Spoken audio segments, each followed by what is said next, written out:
안녕하세요. 서차원의 신앙일침입니다. 한 주간도 평안하셨습니까? 오늘도 서차원의 신앙일침을 시청해 주신 여러분 모두에게 주님께서 예비하신 은혜와 평강이 충만하기를 기원합니다. 오늘 서차원의 신앙일침은 왜 신학생들의 지원이 급감하고 있을까라고 하는 것입니다. 최근에 일들이지만 각 신학교들마다 입학 정원 미달로 난리를 벌이고 있습니다. 물론 어제 오늘의 일이 아니고 사실은 최근 몇 년 동안 계속 지속되어 온 일인 것은 분명합니다.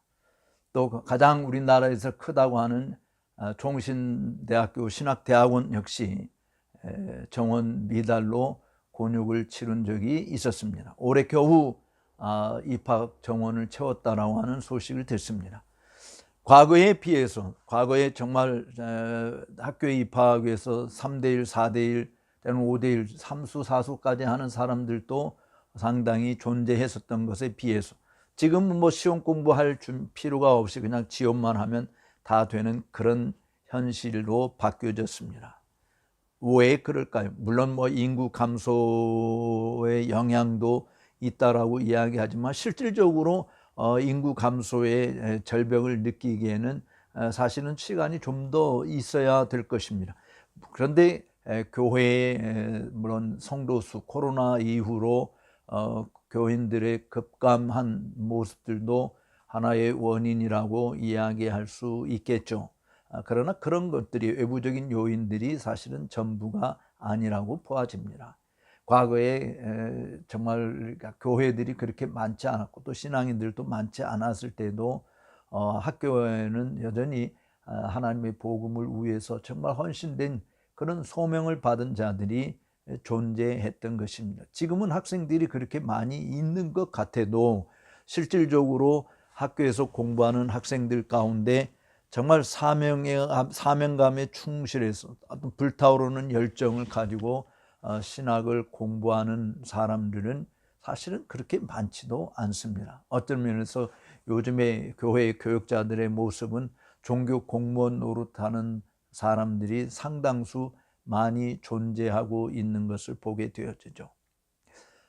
어쨌든 신학생들, 목회자 후보생들이 상당히 줄어들고 있고 그래서 교회들마다 부교육자 구하는 것이 마치 하늘의 별 따기처럼 어려운 그런 시절을 맞이하고 있는 것이죠. 왜 이런 일들이 벌어질까요? 물론 실질적으로 목회에 대한 매력이 과거에 비해서 현저하게 떨어지고 있는 그런 것들도 원인이라고 이야기할 수 있을 것입니다. 또 목회자들이 사회에서 존경과 어떤 참 칭찬을 듣는 일들보다도 오히려 조롱당하고 무시당하는 일들이 벌어지죠. 그것을 목회자 자신들의 잘못된 윤리 도덕적인 생활뿐만 아니라 또 실질적으로 성직자로서의 본이 되지 못하는 그런 모습들이 분명히 영향을 미치는 것도 없다고 말을 할 수는 없을 것이에요.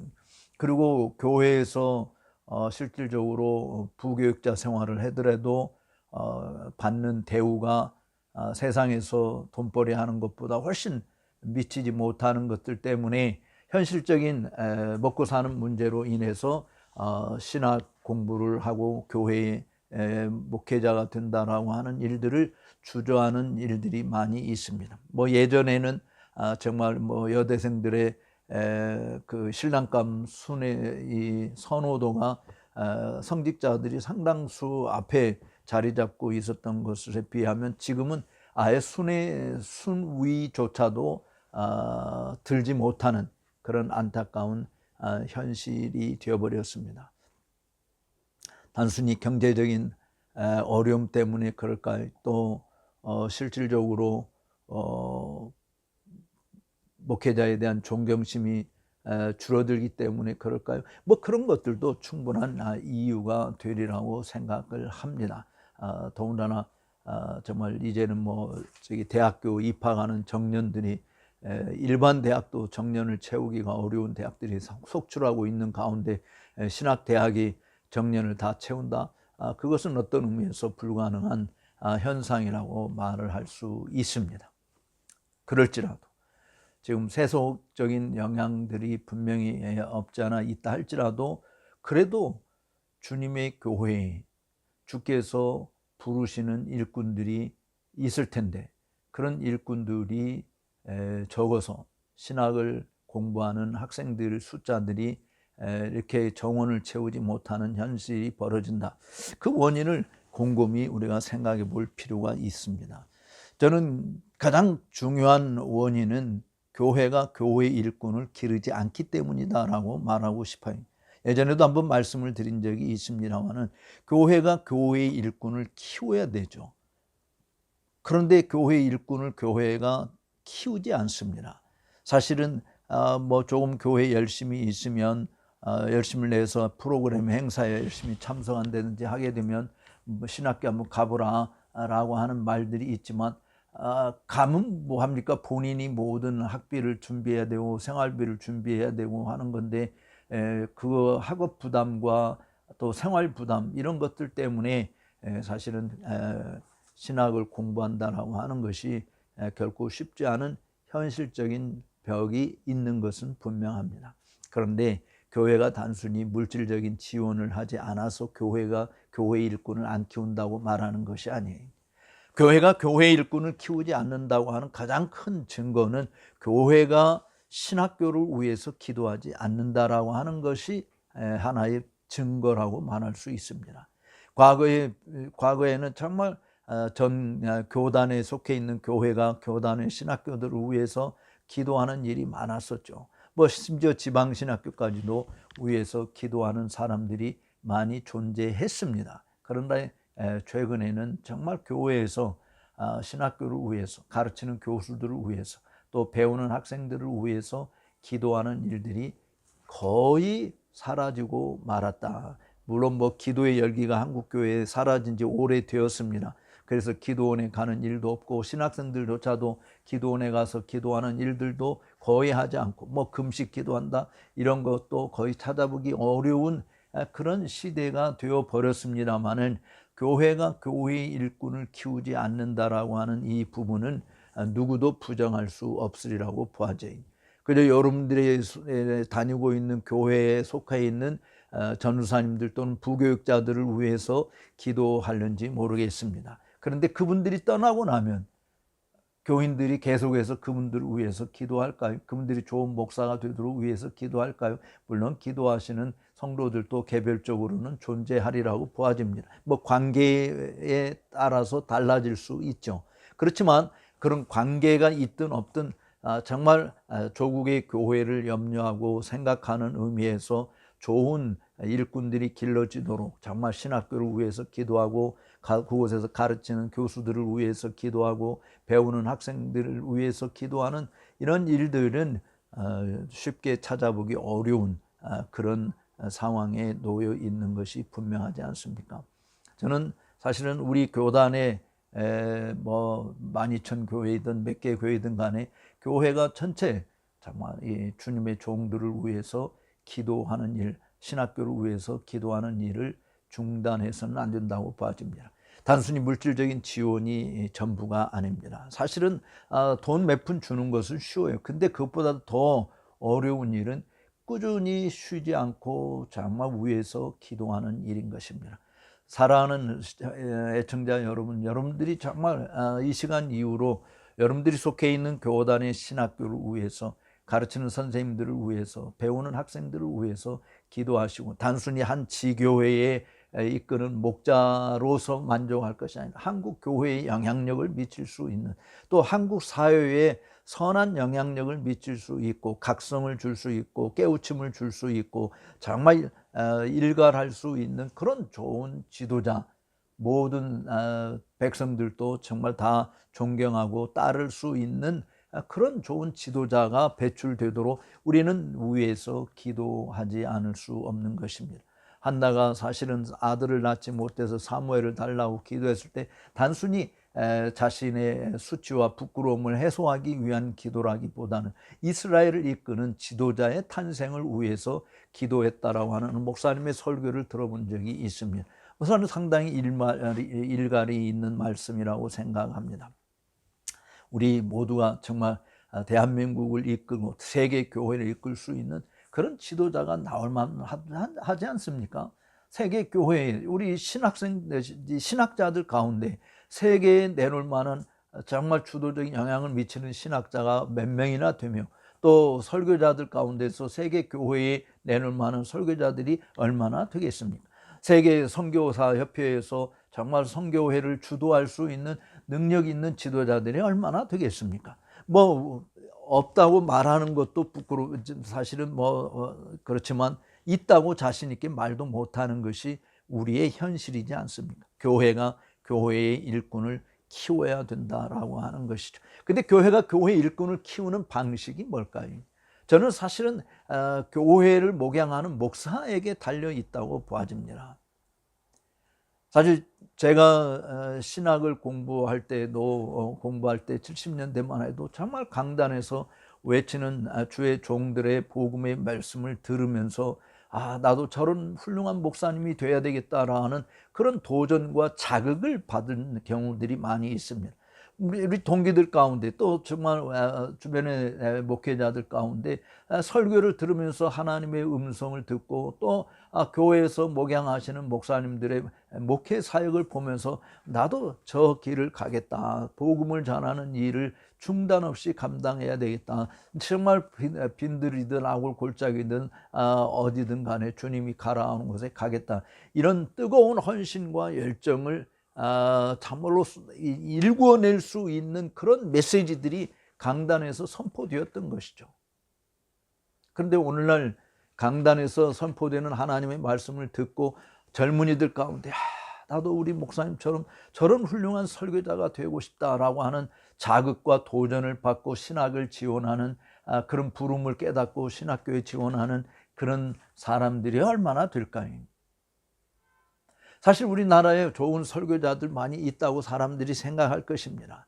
그래서 사람들이 대형 교회를 몰려가는 이유들은 이유 중에 하나가 목사님의 설교가 좋다라고 하는 거 아니겠어요? 근데 여러분 한번 생각해 보십시다.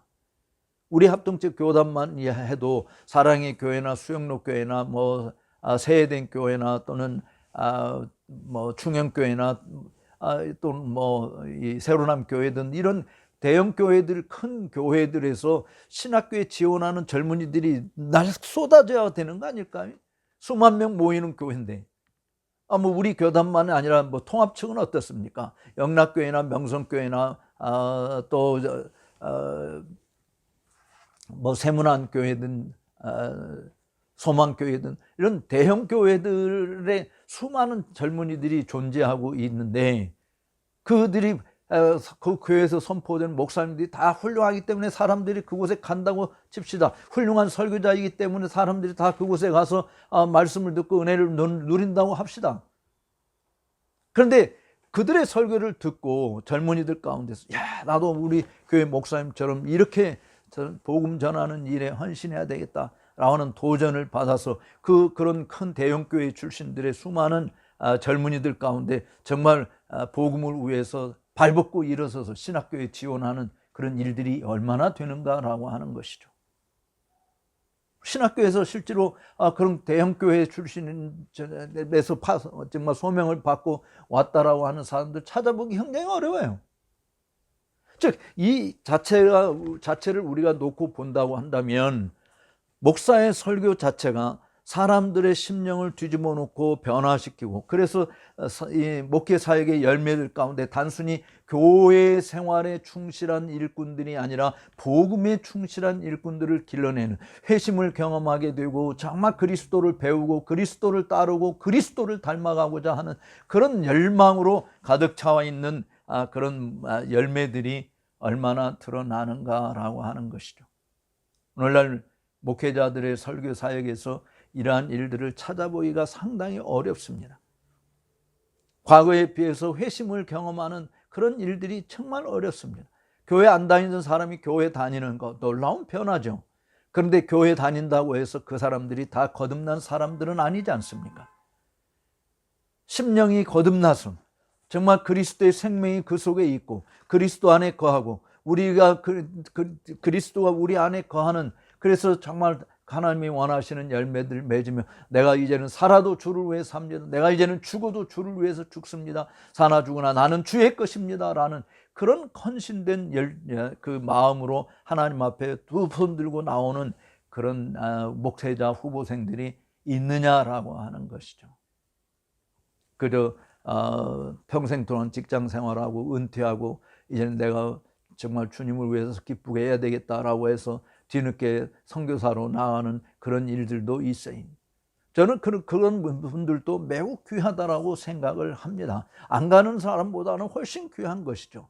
그런데 여러분, 나이가 들어서 정말 선교지에 가가지고 그 지역의 언어를 배우고 문화를 익히고 그들의 삶 속에서 들어가서 그들과 함께 동화되어 일한다라고 하는 것은 이거는 굉장히 어려운 일인 것이에요. 물론 저도 학교 은퇴한 후에 지금 선교지에 나가서 이렇게 강의하는 일을 합니다만은 그러나 가르치는 이 일들하고 실제로 내가 선교사로 나가서 선교지에서 정말 그곳에서 평생 이렇게 사역을 남은 생애 동안 사역하는 것은 좀 더 다른 차원의 문제라고 생각을 해요. 더군다나 뭐 저 같은 경우는 영어라도 할 수 있으니까 영어로 설교하고 영어로 강의하는 일들을 통해서 어쨌든 현지 교회에 도움을 줄 수 있는 부분들이 많이 있습니다. 그런데 실제로 이 땅에서 평신도들 가운데 물론 뭐 영어를 잘하시는 분들도 있으리라고 보아집니다만은 그렇게 직장을 은퇴하고 선교지에 가서 정말 영어로 설교하고 영어로 가르칠 수 있는 일을 자유스럽게 할 수 있는 사람이 그리 많지 않잖아요. 그러니까 통역관을 세워야 되고 정말 뭐 또 그 가르치는 일보다는 사람들에게 물질적으로 또는 육체적으로 도움이 될 수 있는 일들만을 할 수밖에 없는 상황이 펼쳐지는 것이죠. 사실 선교지에서 경험한 것들을 이렇게 생각해보면 마음 아픈 부분들이 많이 있어요. 신학교에 오는 학생들이 정말 주를 위해서 헌신하겠다라고 하는 사명을 가지고 나와서 공부하는 학생들도 있겠지만 제가 만나본 상당수의 학생들은 교회를 통해서 안전한 직업을 갖고자 하는 그저 생활을 하는데 도움을 얻고자 하는데 한 도구로 전락되는 경우들이 많이 있음을 봅니다. 사랑하는 애청자 여러분, 왜 우리에게 목회자 후보생들이 이렇게 줄어들고 있는지 그 원인을 깊이 생각해 봅시다. 그리고 우리 기도합시다. 우리 자신들이 그런 교회의 일꾼들을 길러내지 못한 것에 대해서 하나님 앞에 회개하고, 하나님 이제는 우리 교회에 정말 하나님의 사람들을 세워달라고, 하나님의 복음을 위해서 온몸 바쳐 헌신하는 그런 일꾼들을 세워달라고 우리가 간구해야 되지 않겠습니까?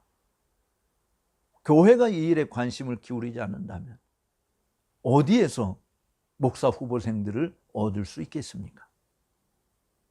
하나님의 복음의 능력은 정말 사람의 심령을 뒤집어 놓는, 죽은 자를 살리는, 병든 자를 고치는, 무지한 자를 지혜롭게 하는, 연약한 자를 강하게 하는 그런 위대한 능력을 가지고 있는데, 그 능력이 강단에서 선포되어지는 말씀 속에서 나타나야 되는데, 그것이 나타나지 않을 때 그저 뜨뜻미지근한 그런 별 맛이 없는, 뜨겁지도 않고 차지도 않는 그런 것들이 되어진다고 한다면